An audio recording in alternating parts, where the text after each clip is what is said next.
the greatest people of Israel.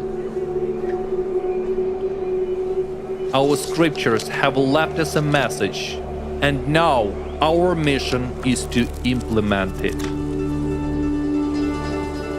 We're creating the future which the sages spoke of. Climate disasters are rumbling all around us, and the world needs our help.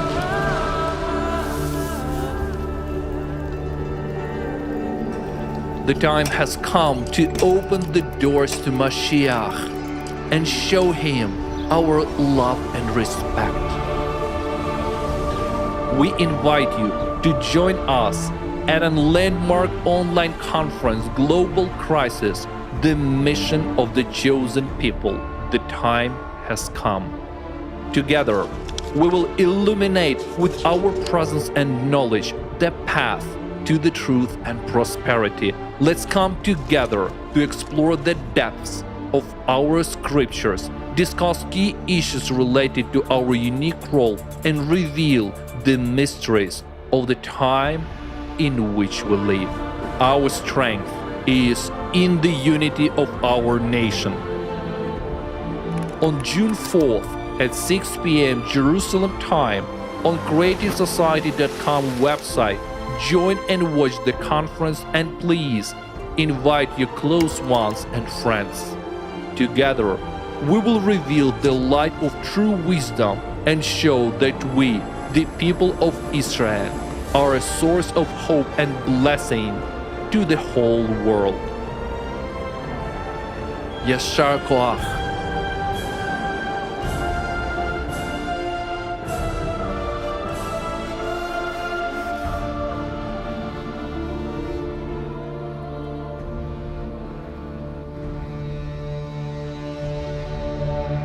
Global Crisis, the mission of the chosen people.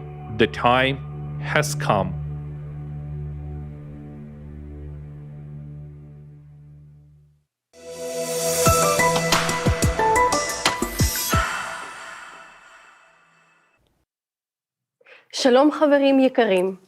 Good afternoon, dear friends. We welcome you at our conference, Global Crisis, the mission of the chosen people. The time has come.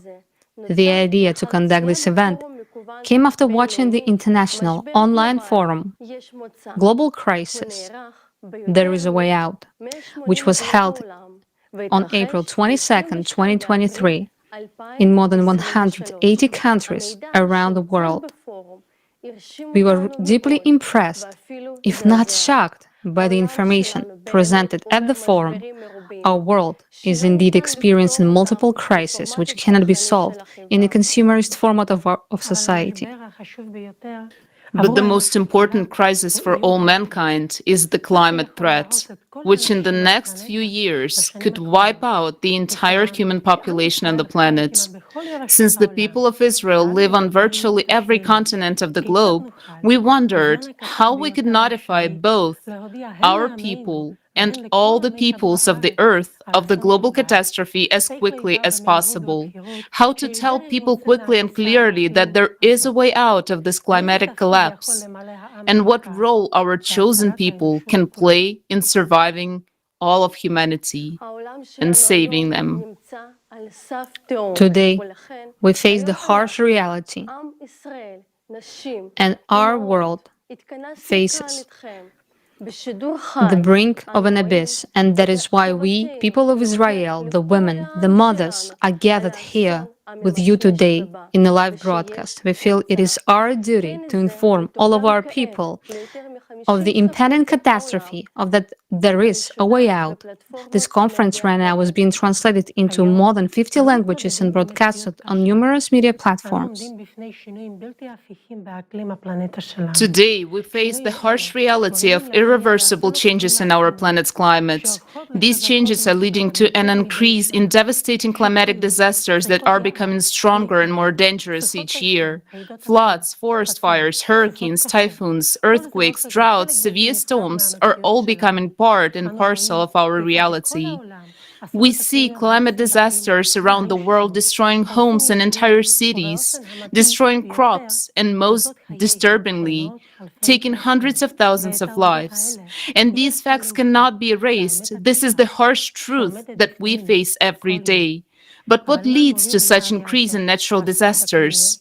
What challenges do people experience when facing a natural disaster? What do the survivors want to tell to the world? What climatic challenges will we as humanity face in the near future? And are we prepared for them? What will the residents of Israel have to face, and what do the climatic anomalies that are recorded in the territories of the Middle East tell us?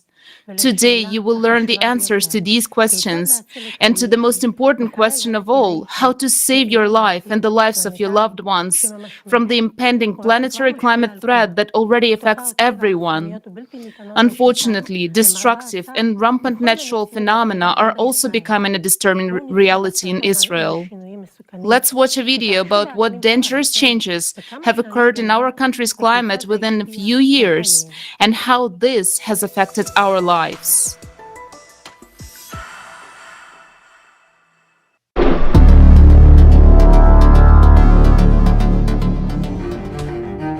According to the Israel Meteorological Service, the number of extreme climate events in our country has increased dramatically since the 1990s. And in the last few years, the cataclysms have become even more anomalous and dangerous. Abnormal rainfall and flooding. Israel now sees an increase in the amount of intense rainfall when a lot of rain falls in a short period of time. According to Dr. Amir Gavati, the number of rainy days in Israel has decreased, but the rains themselves have intensified. With almost twice as much rain falling per minute, our country's drainage systems are not prepared for this, which results in floods. When such rains fall in desert areas, it can be a real disaster.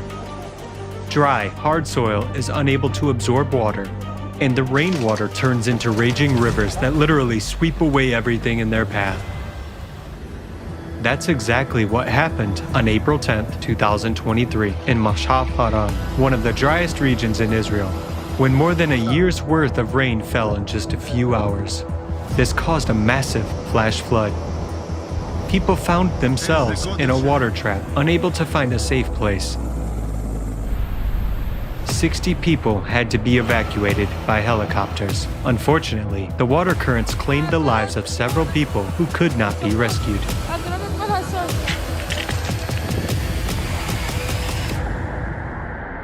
The frequency of intense rains is rapidly increasing, not only in Israel, but worldwide.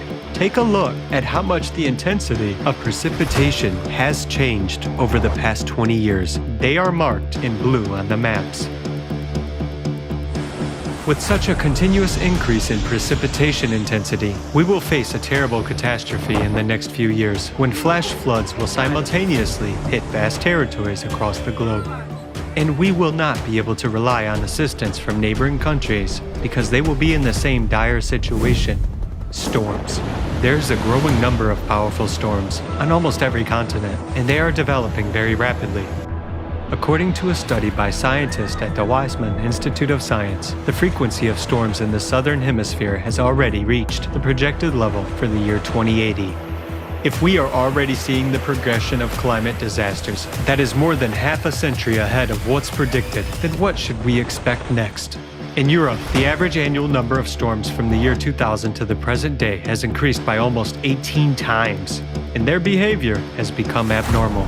Unprecedentedly, 3 consecutive deadly storms hit northern Europe within a few days of each other. Like other disasters, storms also synchronize. In early 2022, within 1 week, stormy weather simultaneously covered half the planet. During the same time, Storm Elpis came to Israel from Greece, bringing record amounts of snow. On Mount Hermon, snowdrifts reached nearly 2 meters in height, and in Jerusalem, about 20 centimeters of snow fell.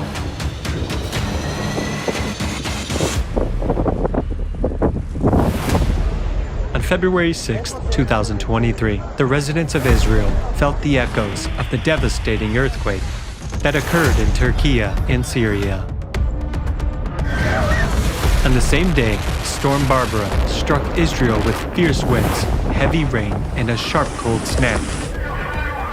According to eyewitnesses, torn down awnings flew down the street. The wind knocked people down and toppled trees, one after another, which fell on cars and electric wires. Winter stormy weather came to Israel in mid-April this year. Heavy rains, hailstorms, and even snowfall caused great damage to crops. Within just 2 days, the resulting damage amounted to around $35 million. One of Israel's best-known farmers, Miss Batami Sorek, noted that the chaotic and unpredictable climate has had a detrimental impact on crop production in recent years. According to the Insurance Fund for Natural Risks in Agriculture, disasters caused over $44 million in damages to the country's agriculture last winter, which is 60% more than in the winter of 2019-2020. And every year, the economic losses of the agricultural sector continue to increase. The climate crisis is already leading to a reduction in arable land worldwide. Experts from the fund note that Israel is also facing this danger. Extreme heat waves and fires. Just a few years ago, Israel's climate was more stable. However, we are now seeing an increase in heat waves and abnormal occurrences of unseasonal cold, with sudden spikes in temperature. For instance, March this year began with a strong heat wave, which was abruptly replaced by cold and wet weather in less than a day. In Israel, temperatures are rising almost twice as fast as the global average. This means that the consequences will be many times greater. The summer of 2021 was already the hottest summer on record in the country. 2022 was not much better. According to a study by the Dynamical Meteorology Group at the Weizmann Institute of Science, Israel has been experiencing periods of summer heat even in winter over the past 15 years. Local residents note that the weather in the country has changed so much that they no longer wear coats and scarves during Hanukkah, but instead go to the beach. In 2022, record-breaking high temperatures were registered even in December. On December 18th, the heat reached 26 degrees Celsius at Ben Gurion Airport. The extreme heat, which is increasing year after year, has a significant impact on the economy, leading to strain on power grids, transportation issues, and causing severe damage to agriculture, which in turn results in rising food prices. Heat directly affects human health and lives. According to the report of the Ministry of Environmental Protection of Israel, each heat wave claims the lives of an average of 45 people. Unfortunately, this is only the beginning. Recall what the climate was like 10 years ago. What was the situation like 5 years ago? And what is happening now? Now, extend this progression and you will understand what trouble is awaiting us in the next few years. Scientists in Israel are already sounding the alarm, highlighting that not only is the heat increasing in the country, but also the humidity levels. And the combination of these conditions becomes life-threatening. For instance, at a temperature of 104 degrees Fahrenheit and a relative humidity of 60%, even a healthy person can survive for just 6 hours. The ever-frequent waves of extreme heat and rainfall deficits are drying out vegetation, creating fuel for wildfires. Additionally, the number of lightning strikes has significantly increased in our country, often serving as the cause of ignitions, and hurricane-force winds contribute to the flash-like spread of fire. According to the report by the Israel Meteorological Service, the average number of fire-prone days per year has increased since the 1980s. The number of days with a higher danger level has increased by 2.5 times, while those with very high and extreme danger have tripled. We have to admit that the climate is outpacing us. The cataclysms are progressing much more rapidly than many experts expected. Professor Colin Price, head of the Climate Crisis Initiative at Tel Aviv University, states, "We expected these phenomena to occur in a few years, but they are happening now." Unfortunately, the situation is deteriorating much faster than expected. The data suggests that these cataclysms will occur more frequently and become more severe, causing even greater destruction to our homes, cities, businesses, and our country. We have never faced such a progression of climate catastrophes before. Why this is happening and why this is only the beginning will be explained further.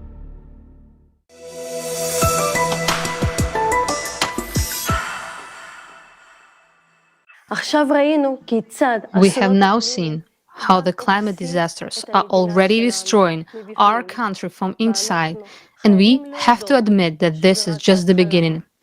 This is just a hint of what we have yet to face. And unfortunately, we don't have to look for examples of large scale disasters caused by the planet's climate change. Most recently, our neighbors, Turkey and Syria, were shaken by two terrible earthquakes. We, Israelis, have felt the bitterness and suffering of the people of these countries. So much destruction, so many deaths. This tragedy left a deep scar in our hearts. And it was a moment when something that unites us as human beings, our conscience, and our readiness to help one another, came to the fore. This tragedy made us rethink many things, and above all, realize the proximity and reality of danger. But of course, nothing compares to what the people who were there at the time of the earthquakes experienced, the survivors, the people who managed to get out and found the strength to live, although many of them lost many of their relatives and loved ones. Now, we would like to show you a documentary film about these terrible events in Turkey, in which the eyewitnesses describe what they have gone through. This film was created by volunteers of the Creative Society Project and presented at the International Online Forum Global Crisis. There is a way out, which has been translated into more than 150 languages.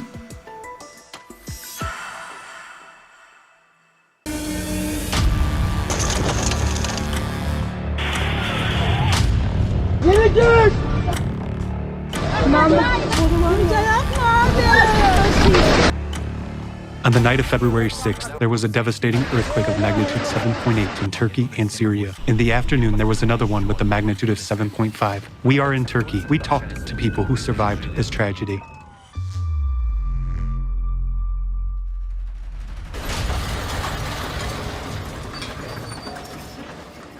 Everyone was living a normal life, making plans for tomorrow, getting the kids ready for school. None of them expected that, and in 2 minutes, everything was over. Total zero. You have to start your life all over again, and thank God if you're still alive, but for many people, life was over in an instant.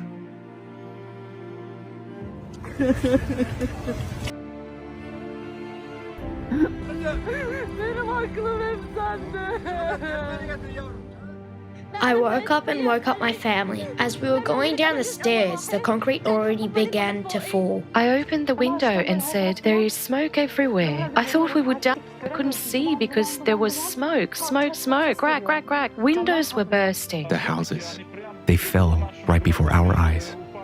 And there was so much dust, as if a bomb exploded somewhere nearby.